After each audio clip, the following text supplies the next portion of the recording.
7 अक्टूबर 2023 के बाद से लाल सागर में यमन का हूती लगातार इजरायल और अन्य पश्चिमी देशों के जहाजों पर हमले कर रहा है। हूती ने अभी तक लाल सागर में 2 जहाजों को डुबो दिया है, जबकि उसने एक जहाज को हाईजैक करके रखा है। हालांकि इस इलाके में अमेरिकी सेना ने कई युद्धपोत और विध्वंसक जहाज तैनात किए हुए हैं, लेकिन उसके बावजूद हूती के हमलों में कोई कमी नहीं आई है। उल्टा अब हूती और ज्यादा भीषण हमले कर रहा है। हूती ने हाल ही में 2 अमेरिकी डिस्ट्रॉयर पर हमला करने का दावा किया था।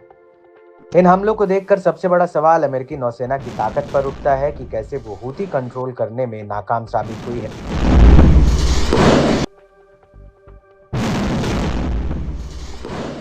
अब इसी कड़ी में अमेरिकी नौसेना के वाइस एडमिरल जॉर्ज विकॉफ ने ये बात स्वीकार की कि लाल सागर में अकेले अमेरिकी सेना हूती से नहीं निपट सकती। एडमिरल जॉर्ज का कहना है कि हूती से निपटने के लिए सिर्फ सेना से और ज्यादा विकल्पों की जरूरत है। उनका कहना है कि अमेरिका और उसके सहयोगी हूती पर दबाव बनाने के लिए सैन्य ताकत की जगह किसी अन्य विकल्प को जरूर तलाशें।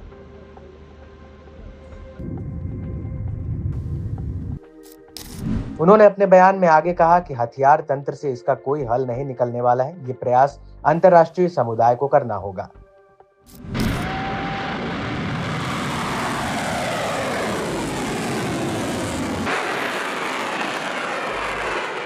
इसको लेकर अमेरिकी अधिकारियों का कहना है कि बीते 8 महीनों से अमेरिका लाल सागर और एडन की खाड़ी में प्रमुख शिपिंग रास्तों की सुरक्षा कर रहा है। इसके बावजूद भी हूती मिसाइल और ड्रोन हमले कर रहा है, क्योंकि हूती बिना रुके इन इलाकों में अपने हमले कर रहा है।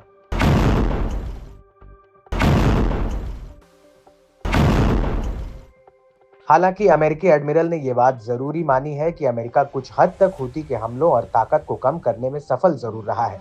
हालांकि वो इन्हें रोक नहीं पाया। एडमिरल जॉर्ज का कहना है कि हूती के भीतर महत्वपूर्ण टारगेट्स का पता लगाने में अमेरिकी सेना को दिक्कत आ रही है, और ऐसे में अमेरिका की पारंपरिक रोकथाम की रणनीति को लागू करना चुनौतीपूर्ण है।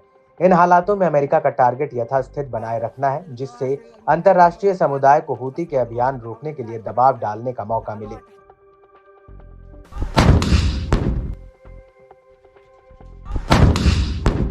एडमिरल जॉर्ज ने आगे कहा कि हूती को रोकने के लिए जितने देश कूटनीतिक स्तर पर इसमें शामिल होंगे, सफलता की संभावना उतनी ही ज्यादा बढ़ जाएगी। हालांकि ये पहली बार नहीं है जब किसी अमेरिकी अधिकारी ने इस तरह का बयान जारी किया हो। इससे पहले अमेरिकी अधिकारियों ने अपने पिछले बयान में माना था कि हूती को रोकने के लिए अकेले सैन्य कार्रवाई काफी नहीं होगी, और अब तक कई जानकार चेतावनी दे रहे हैं कि हालात इतनी जल्दी सुधरने वाले नहीं हैं, और इससे अमेरिकी नौसेना को इस इलाके में लंबे समय तक रुकने से उसका आर्थिक रूप से भारी भरकम बोझ पड़ेगा।